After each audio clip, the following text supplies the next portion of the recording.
धर्म, मूल, वंश, जाति, लिंग, जन्म स्थान के आधार पर भेद का प्रतिषेध।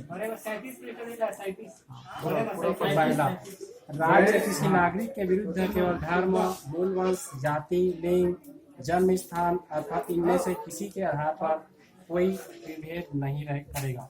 दूसरा, केवल धर्म, मूल, वंश, जाति, लिंग, जन्म स्थान अर्थात इनमें से किसी के आधार पर कोई नागरिक का दुकानों, सार्वजनिक भोजनालयों, होटलों तथा सार्वजनिक मनोरंजन के स्थान में प्रवेश से अथवा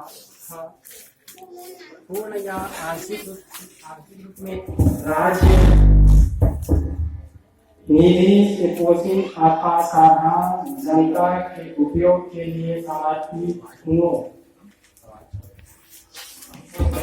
तालाबों, स्नान घाटों, सड़कों तथा सार्वजनिक समागम स्थानों के उपयोग के बारे में किसी भी निरपेक्षता, दायित्व, निर्बंध तथा शर्त के अधीन न होगा।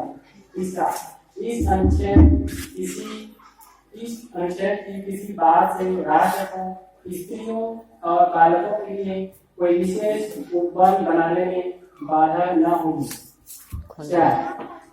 इस अनुच्छेद या अनुच्छेद 29 के खंड 2 की कोई बात राज्य को सामाजिक और शैक्षिक दृष्टि से पिछड़े हुए नागरिकों के किन्हीं वर्गों की उन्नति के लिए या अनुसूचित जातियों और अनुसूचित जनजातियों के लिए कोई विशेष उपबंध करने से निर्वाहित नहीं करेगी।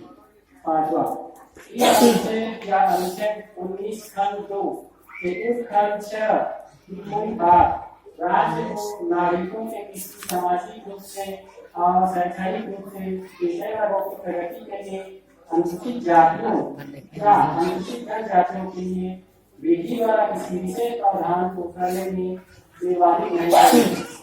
जहाँ तक ऐसा विशेष प्रावधान अनुच्छेद 30 के खंड 2 में निर्दिष्ट अल्पसंख्यक शैक्षणिक संस्थान के अतिरिक्त अन्य शैक्षणिक संस्थानों में जिसमें गैर सरकारी शैक्षणिक संस्थान शामिल है, चाहे सरकार द्वारा सहायता प्राप्त हो या असहायता प्राप्त हो, उनके प्रवेश में संबंधित है। चलिए ठीक है, तो ये तो आपने पढ़ा, हम सब लोग पढ़ेंगे। अब सब लोग पढ़ेंगे तो कैसे पढ़ेंगे? मैं दो शब्द पढ़ता जाऊंगा, उसी को आप सब लोग रिपीट करेंगे, ठीक है? 2 शब्द मैं कहूंगा, उसी को आप लोग रिपीट करेंगे। इस प्रकार से हम एक स्वर में तमाम लोग संविधान की पढ़ाई कर सकते हैं। तो मैं पढ़ना शुरू कर रहा हूँ। अनुच्छेद 15, सब लोग बोले। अनुच्छेद 15 धर्म, मूल वंश, जाति, लिंग या जन्म स्थान के आधार पर विभेद का प्रतिषेध। अब मैं इसकी व्याख्या कर रहा हूँ। ये संविधान का अनुच्छेद 15 जो जिसका पिक्चर बना है उसमें लिखा गया है, पिक्चर में बताया गया है, और इस संविधान में जो लिखा है उसी को वहां बताया गया है कि 5 चीजें, पहला धर्म, लिंग, जाति, जन्म स्थान और वंश, ये 5 आधार पर क्या होगा? विभेद नहीं किया जाएगा, भेदभाव नहीं करोगे आप। ये स्त्री है, इसको किनारे रखो, ऐसा नहीं करोगे आप। ये अमुक जात का है, उसको उधर जाने तो ये छोटे कुल में पैदा हुआ है तो ये नीच है, ये बड़े कुल में पैदा हुआ है तो महाराज है, ऐसा कोई नहीं करेगा। ये हमारा संविधान कह रहा है। तो आगे क्या और कह रहा है उसको भी हम पढ़ते हैं। राज्य किसी नागरिक के विरुद्ध केवल धर्म, मूल वंश, जाति, लिंग, जन्म स्थान अथवा इनमें से किसी के आधार पर कोई विभेद नहीं करेगा। आगे और पढ़ेंगे। केवल धर्म, मूल वंश, जाति, लिंग, जन्म स्थान अथवा इनमें से किसी के आधार पर कोई भी नागरिक दुकानों, सार्वजनिक भोजनालयों, होटलों तथा सार्वजनिक मनोरंजन के स्थानों में प्रवेश के अथवा पूर्ण या आंशिक रूप से राज्य निधि से पोषित साधारण जनता के उपयोग के लिए समर्पित कुओं, तालाबों, स्नान घाटों, सड़कों तथा सार्वजनिक समागम स्थानों के उपयोग के बारे में किसी भी नियोक्ता दायित्व निर्बंध अथवा शर्त के अधीन नहीं होगा। अब मैं इसकी व्याख्या कर रहा हूँ।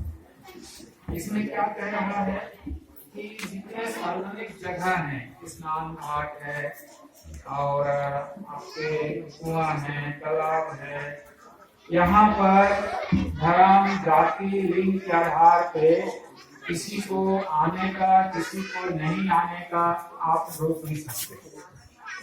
ये संविधान में लिखा।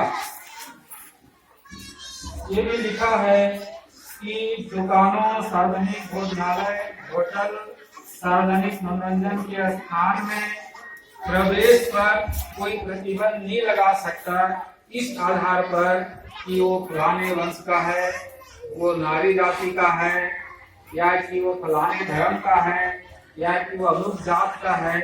इस आधार पे किसी भी होटल, दुकान, मनोरंजन गृह में कोई प्रतिबंध नहीं लगा सकते प्रवेश में। ये हमारे संविधान का कहना है। तो जैसा संविधान कह रहा है वैसा इस देश में हो रहा है? नहीं हो रहा। तो नहीं हो रहा है तो एक तो मजा ले रहा है जो हमको रोकता है, और दूसरा अपमानित हो रहा है जिनको रोका गया है। तो जिनको रोका गया है उन लोगों को यह बात जानना चाहिए। हमारा मकसद ये है। तो ये एक बात हमने पढ़ा अभी अनुच्छेद 15 में 5 चीज के आधार पे किसी को छोटा या बड़ा नहीं समझा जाएगा। अगर कोई ऐसा करता है तो उसको पनिशमेंट, उसको सजा मिलेगी, कानून उसको सजा देगा। तो ये प्रावधान है। दूसरी कोई बड़ी समस्या बताइए, उसको हम पढ़ेंगे फिर आप विराम देंगे। दूसरी कोई बड़ी समस्या जिसका समाधान हम संविधान में ढूंढेंगे। चलो मैं खुद बता रहा हूँ।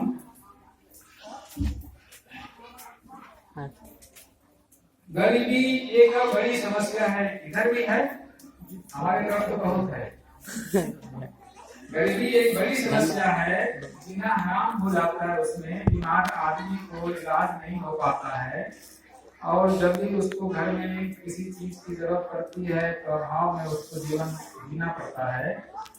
तो गरीबी को दूर करने के लिए हमारे संविधान में क्या प्रावधान लिखा है उस बात को अभी हम पढ़ेंगे। तो आप लोग निकालिए अनुच्छेद 39।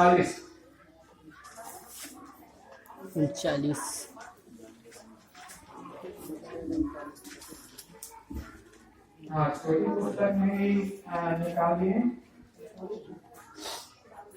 छोटी पुस्तक में कौन से पेज में है?